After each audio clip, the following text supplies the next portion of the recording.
Naabirye Fatuma atiddwa mu ggwanga erya Iraq. Ono nno nga nkuba kyeyo ate era nga Munnayuganda. Ono Omuyiraaka waamuguddeko n'amukuba n'amutugumbula empaka waamuggyemu omukka gwe ogusembayo. Kino nno kimutuukiddwako ku woofiisi oluvannyuma lwa Naabirye okulemererwa omulimu ogwabadde gumuweereddwa gye yabadde agenze okukolera. Bwe yakomyewo n'alaga obutali bumativu okuva eri bakama be baabadde akolera. Ab'oku woofiisi baamuguddeko ne bamukuba, abo Abawarabu ne bamukuba empaka bwe baakizudde nti aweddemu omukka gwe ogw'okussa. Awo nno ekiwuduwudu ne basuula eri. Woofiisi eno mu ggwanga erya Iraq abaana bangi nnyo bagiwaako obujulizi era nga bagyogerako okuba nti nno eyina abantu abakozesa amamundu era abatta bankuba kyeyo mu bugenderevu nga gw'omulimu we gukulema bagenda kukutta nga tebamaze kwebuuzaako. Babafuga nga bajaasi, babakeeza ku makya ne babakozesa ebintu bye batalina kukola. Abamu ku bo babakutte, abalala bali mbuto, abalala basesema musaayi, abalala batulugunyizibwa, abalala tebalina mirimu, abalala bali awo basiiba babasotta busosi. Embeera ki eno gye tulimu? Yenze Sheila Adita.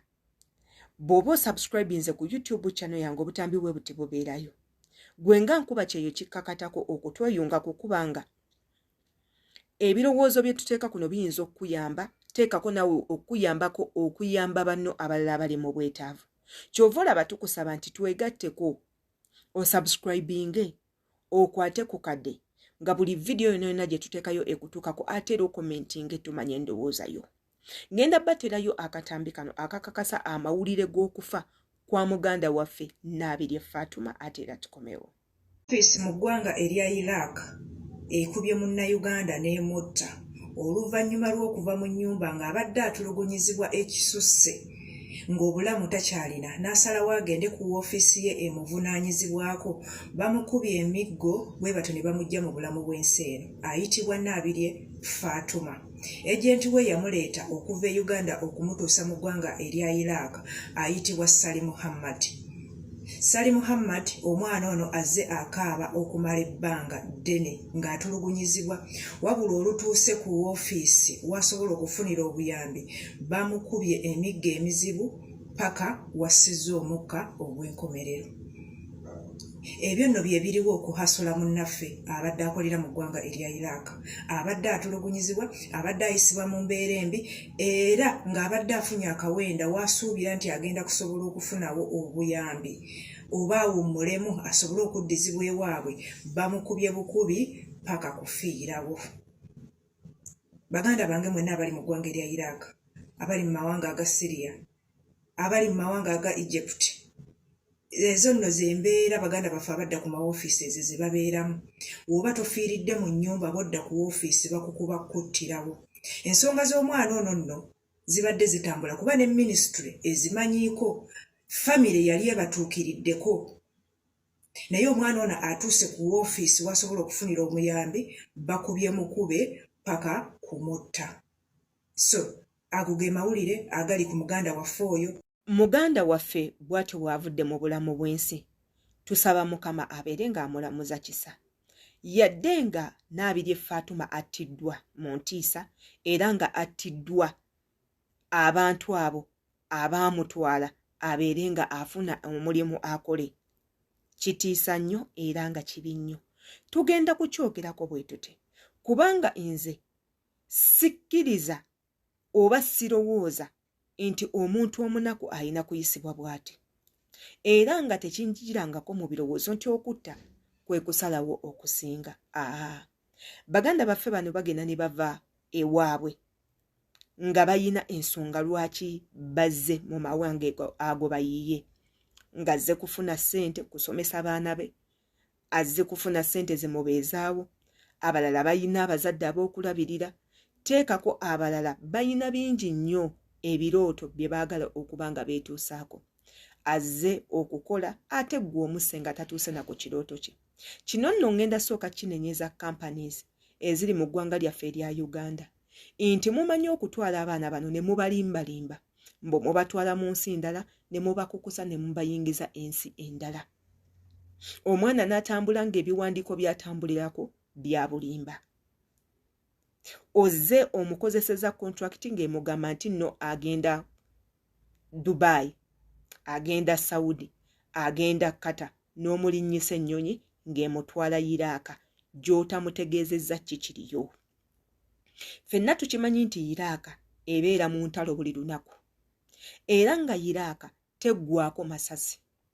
Iraaka ebeera mu mizinga buli lunaku okutta abaana ba munno, okutta abaana b'abendi. Olw'okuba omanyi balina okuyaayaana, baagala okubeerako obulungi, baagala okukola, obwavu bubayinze, baagala bagende batereeze obulamu, gwe n'obateeka ku nnyonyi olw'okuba omaze obbalyamu ssente n'obasindika eyo ewatali muntu agenda balwanirira, ewatali muntu gwe bamanyi, ewatali embasi egenda kubayamba, n'obakanyuga eyo nga tofuddeeyo olw'okuba gw'ofunye ssente. Wano wenjagala obbabuuliza, mmwe abakola ekikola ng'ekyo ensi eno mugenda kugikungula? Mwerabidde nti nammwe muyina abaana? Weerabidde nti kyokola omwana wa munno leero basobola okukikola owuwo enkeera? Lwaki mutunda abaana b'abendi be mutasobola kulwanirira yadde okuyamba?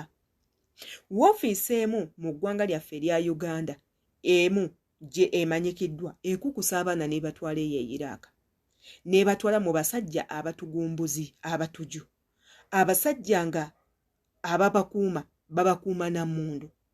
Bw'ogaana okukola ky'ayagala ng'akookinga emmundu ng'akuteeka ku mutwe, agikuteeka ku nsingo, bw'otakola kino ŋŋenda kutta, bw'otakola kiri ŋŋenda kutta, bw'otakola kino ŋŋenda kutta. Era nga abaana abali ku woofiisi ze yabasinga bali mbuto, abaana ab'obuwala baakwatibwa ne babakanyuga eyo mu kiyumba ekibangirizi, basula wansi ku ttaka ewatali kyakwebikka, ewatali kyakweyalira.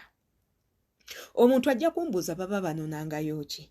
Kigenda kuba kya bussiru nnyo nze okulaba omuntu ambuuza ekibuuzo ng'ekyo, kubanga tewali muntu asobola kuva mu famire ye, kuva mu baana be, agende eyeewala mu buwaŋŋanguse nga taliimu na kutya, nga talina bwetaavu, obanga ng'ali bulungi.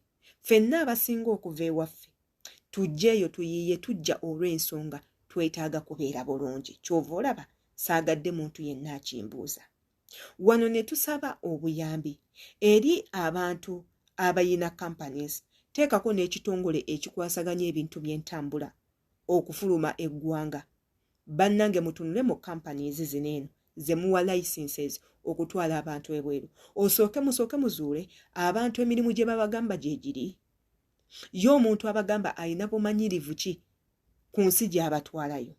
Bwe babanga babatutte, bayinza kuyambibwa batya in case nga bafunye obuzibu? Waliwo omuntu asobola obbayamba? Ye batuukira wa bwe baba baagala okuwekubira omulanga?